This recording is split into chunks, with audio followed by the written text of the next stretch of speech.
Olá pessoal, meu nome é Érico e eu sou da No Day Off e estou realizando o jejum.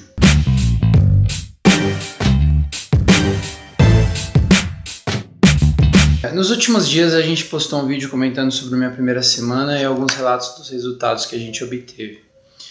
Uma galera veio tirar dúvida com a gente e algumas dúvidas levantadas mostraram que o nosso texto estava bem pobre, na verdade.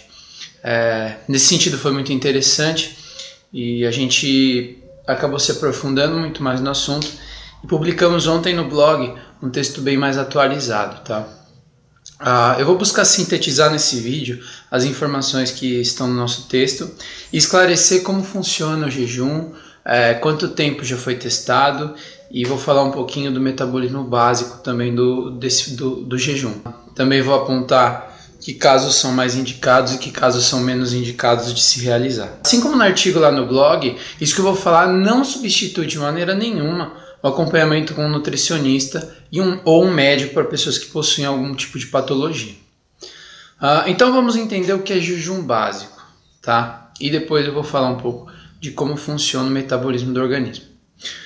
O jejum é caracterizado na literatura científica como um período de no mínimo 24 horas no qual você passa consumindo até 200 calorias. Imagina a seguinte situação, você acabou de se alimentar, tá? Esses alimentos ingeridos eles serão transformados em glicose. Essa glicose atuará diretamente na manutenção da glicose sérica, ou seja, do sangue, e nas funções básicas do organismo. Essa glicose ela dura aproximadamente 4 horas. E concomitante com ela, o nosso organismo inicia a mobilização do glicogênio hepático, ou seja, a nossa reserva de glicose. Como essa reserva de glicose é limitada, outro processo de ressíntese, ou seja, transformação de outros tipos de substratos em glicose, já se inicia. Esse processo é chamado de gliconeogênese. A gliconeogênese é a criação de glicose a partir de substratos como aminoácidos do pool intracelular, que é diferente de catabolismo, de atrofia muscular, ácidos graxos ou gordura, piruvato e lactato. Então beleza, uso de glicose, glicogênio, início da gliconeogênese. Após 4 horas, até mais ou menos às 16 horas, você usa primariamente o glicogênio, ou sua reserva interna de glicose que está localizada no fígado. E enquanto a sua gliconeogênese começa a participar de maneira mais efetiva do processo de produção energética. Essa relação do uso de glicogênio e gliconeogênese se inverte em termos de utilização por volta das 16 horas. Logo, essa queda de glicogênio e o aumento da gliconeogênese perdurará até próximo de 30 horas. Lembrando que no caso que se você executa exercícios, se você se exercita durante o jejum, os seus níveis de glicogênio tendem a cair de maneira acentuada, visto que a demanda metabólica durante o exercício é muito maior. Lembrando que temos apenas 600 quilocalorias de reserva de glicogênio hepático. Tá, mas por que diabos eu faria jejum? Por que eu ficaria sem comer? Afinal, todo mundo fala que a gente tem que comer toda hora, tem que comer de 3 em 3 horas e tudo mais. Então aqui eu vou citar algumas adaptações que foram verificadas em alguns estudos nos períodos de 24 horas de jejum, tá? Então foi apresentado aumento da sensibilidade da insulina, ou seja, melhora no quadro de diabetes, redução da frequência cardíaca de repouso, maior eficiência do nosso coração, diminuição da pressão arterial, aumento da saciedade, ajuda no processo de emagrecimento e o mais interessante é que os níveis de IGF-1 estavam normais, ou seja, não existe catabolismo muscular.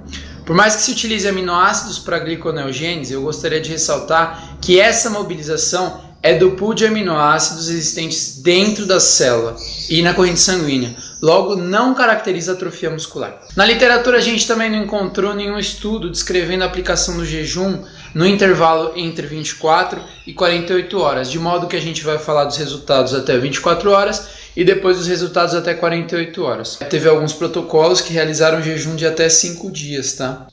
E em 48 horas, o que a gente encontrou de resultado? Produção energética baseada em corpos cetônicos, ou seja, transformação de gordura em energia principalmente para a utilização do cérebro, rins e um pouco pelos músculos. Melhora da resistência ao estresse cerebral. Redução dos níveis de IGF. Possíveis evidências de atrofia muscular via NF-kappa-beta. Aumento da neurogênese, produção de novos neurônios. Aumento da plasticidade cerebral, ou seja, um fator que é protetivo contra doenças neurodegenerativas como diabetes, Alzheimer e Parkinson. Redução da inflamação, também importante para doenças como diabetes, síndrome metabólica, como já foi citado. Supressão da secreção de insulina, importantíssimo para diabéticos e portadores de câncer. E um muito relevante também, que foi a diminuição da imunossupressão causada por quimioterápicos. Esses foram alguns dos resultados esperados da realização do jejum no período de 24 horas, até 24 horas e depois 48 horas. Algumas conclusões de estudos, tanto em animais como também em humanos, indicam que o jejum pode fornecer uma estratégia eficaz para a redução de peso por conta da degradação da gordura e também por conta de que o alimento ingerido após o período de jejum ele não é reestocado diretamente como gordura, mas sim ele é utilizado para a ressíntese de glicogênios, o nosso estoque. Outro fator relevante é o efeito do aumento da longevidade e a melhora da saúde de maneira geral que o jejum pode promover. Poucos artigos combinaram o jejum e o exercício físico, porém os que realizaram essa combinação encontraram relações potencializadoras na perda de peso em forma de gordura e também na diminuição de ingestão de alimentos por fatores psicológicos, o famoso comer por impulso. O exercício também se mostrou um fator protetivo para o músculo, mesmo após 48 horas, que promove a ação de enzimas protetivas como a SIRT1. E essa SIRT1 ela atua na via da NF-kappa-beta, que eu falei lá em cima, que era bloqueada pela IGF. Eu gostaria de dar algumas dicas para quem se interessou pelo jejum. Tá? Se você tem interesse em começar a fazer o jejum, primeiro, procure um profissional da área para te acompanhar.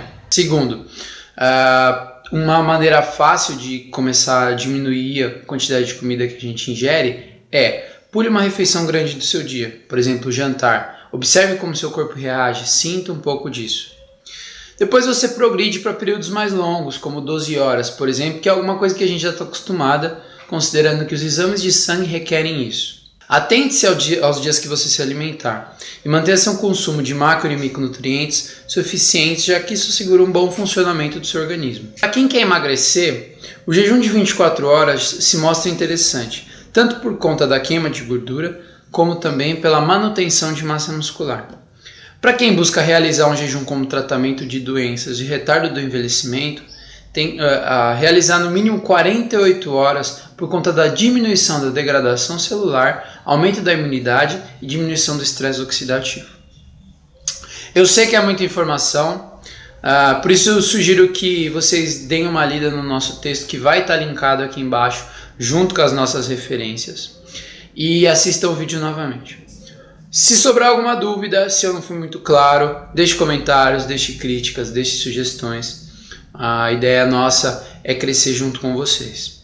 Mas resumindo, o jejum se mostra muito interessante para diversos aspectos e eu mesmo estou realizando o jejum, vão fazer 3 semanas. Estou me sentindo muito bem.